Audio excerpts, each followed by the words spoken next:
Hello friends and welcome back to my channel. My name is Katelyn from Florals.com and today I'm back with the Q2 How to Kill a Kit with Style Kill a Kit video.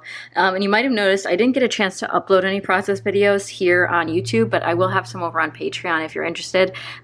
Just a little bit behind in the months here, but I did come in with the Scrapbook kit, which from 2008 or 9, an oldie but a goodie, and we did get a couple layouts done.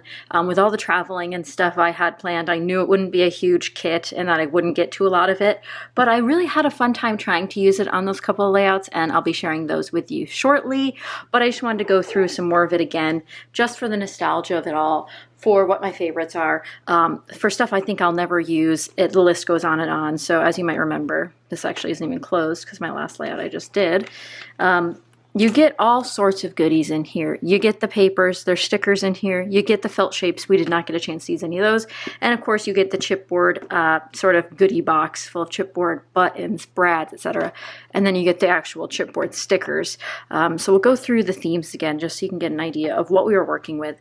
And another thing I ran into was my printer's been giving me some issues. So a lot of the layouts I've been trying to do have to be pre-printed photos until I get the new ink in stock. So until then, we are doing some pre-printed photos that we already had. So I didn't get to do a lot of the vintage photos from my childhood way back when that I thought I might be able to. So we continued forth, but here's a good look at some of the comparisons. We did use some of these pieces, which is good news. Obviously anything used is good news, but man, that glitter is just something to die for here. I really wish I also had a chance to do some card making this past couple of months, but I did not. I think I made one card total this month, but it's already been sent to the recipient, so I don't have that to share. But just really, really fun stuff in here, and I really don't think I can let this version of scrapbooking go anytime soon.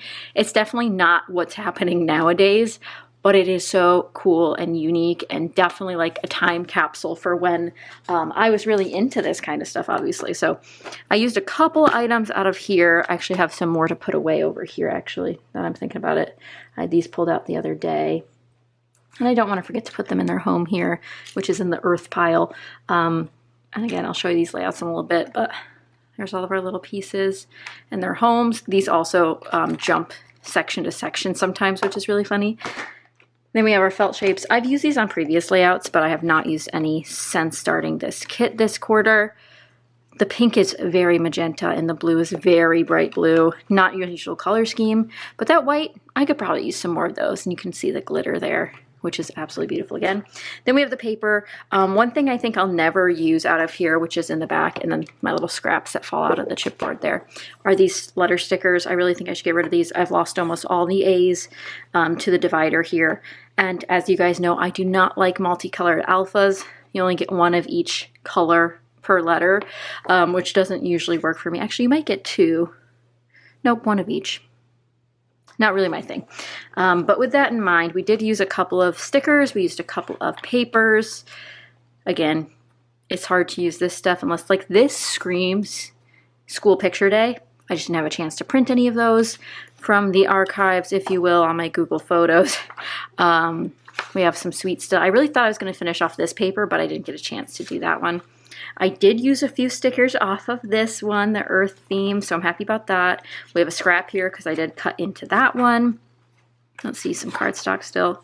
Didn't get to do any of the tropical ones. These do scream Virginia Beach to me, and the vacation we took back in, oh dear, when was that? Maybe 2004 or 5. So I'm thinking I'll come back to this, and this turtle is so stinking cute. I just really like this style of stickers. Similarly, I got to use a paper out of here, which again, you'll see those layouts in a second. But hey, a couple papers used is better than no papers used. And remember that when you're making your kits and stuff.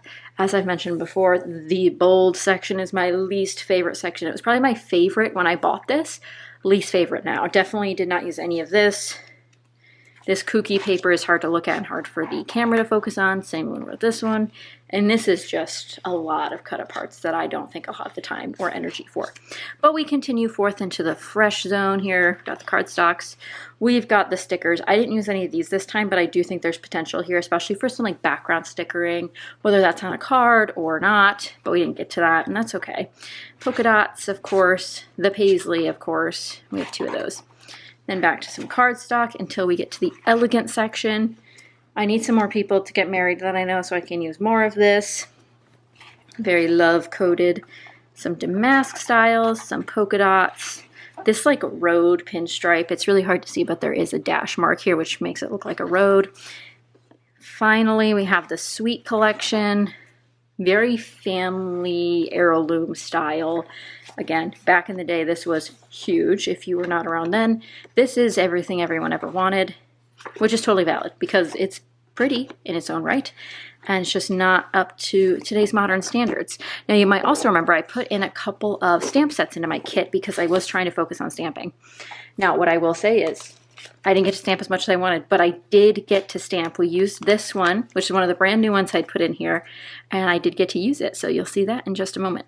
Usually in my kits, I have an empty section where I show you guys what I've actually gone through and used up in totality. I hate to break it to everyone, but I did not get a chance to finish anything in this kit. If I finished any of these, that'd be wildly impressive. But with that, I did discover not an empty, but it's going out of my stash item. I went to use this washi tape, which I do not remember what brand it is, but I simply cannot peel a piece off to save my life. I've gone around and around and around. I've tried some of the tips online. There's no hope for this one, and I really do like this bronzy color because it's not a normal gold, but I do like it, but I simply cannot peel it, so it'll be going into the recycling bin where hopefully it lives a nice life being recycled. Other than that, this is it for that kit for now. Hopefully one day we'll revisit that, and if you want to see a challenge with that or something, we can always bring it back. But here are the layouts I created and a bunch of other stuff behind it, so we'll just tuck those out of the way. So first up, we used that sort of like olden style, so we used this background paper from the kit, this striped paper, and then this is where I used a bunch of those stickers, a couple chipboard pieces up here from that goodie box, and I did bring in stuff for my stash, so simply things like this butterfly paper, so some layering pieces. This one's from Michael's brand, Recollections. This one's from K & Company. This like, I guess I'd call it a taupey sand color cardstock, which is from DCWV. I brought in some enamel dots. This is the washi tape I ended up going with, which is from, I believe, Simple Stories, like a mustard yellow. But this is Little Lillian back in 2020, back in the day, if you will, since it's so long ago, licking my hand. And she's not big on giving kisses, so like getting this on camera was absolutely my dream at the time. But a lot of fun putting this one together. It is giving, it's very coded like 2008, back when you'd scrapbook with these book plates. Everybody loved book plates. The photo corners, I just really like the style, even though it's so not today's standards. But we included some things like the enamel dots and like the clustering here with that diagonal look that really still do read into modern day scrapbooking, if you will. But that's that one. Really struggled to get through this, and again, I'll have the process videos over on Patreon soon, but they have seen the sneak peeks of going through with this. But I just wanted to share this one where I did the stamping as the title, a little bit of journaling, a quick and easy layout generally, if I knew what I was doing from the start. So there's that one. Then I did this one. This one is from 2019 when we went to an Orioles game, me and my friend Kelly. Look at some of these fun things I got to do. So you might recognize this paper is from the tropical line. So this is actually like a beach towel texture. Does that normally work in all instances? No. Luckily for the Orioles, bright orange, lots of red tones as well with the brick and things at the stadium, that it worked out really well for this type of color scheme. So don't be afraid to go outside the color schemes that they're naturally putting in front of you and those themes that they're putting in front of you. I also used a bunch of stuff for my stash on this one because the only thing I believe that I used from the kit was the background paper and this little arrow here. Here, I'll do a little zoomed in. This little chipboard guy was in that kit as well, so he had to go on there. But like the foam finger, had to use it, the pretzel, the soda can, of course, an ice cream because we got Dippin' Dots. You just got to do it. We got some freckled fawn alphabet there. We've got some beautiful little stars, which I believe are from Etsy. We've got some little layering up here with these scrap pieces from crepe paper, I believe, and then layering amongst all of the fun things. But I had a lot of fun putting this one together. I love when there's tiny little clusters, especially themed ones. And yeah, I think this one's definitely my favorite out of the two, but let me know in the comments which one was your favorite. If you've not checked out the other How to Kill a Kit with Style participants, I'll have them all linked down below from Q2 so you can see what they've been up to over the last couple of months. But thank you guys so much for joining me and for watching my wrap up here. I hope to have some more things to share in Q3 over here on YouTube, but definitely stay tuned, and you can check out Patreon if you're interested in seeing a ton more videos from me. But thank you guys so much for watching and for joining me on this throwback era kit, and I will see you guys in the next video. Bye guys!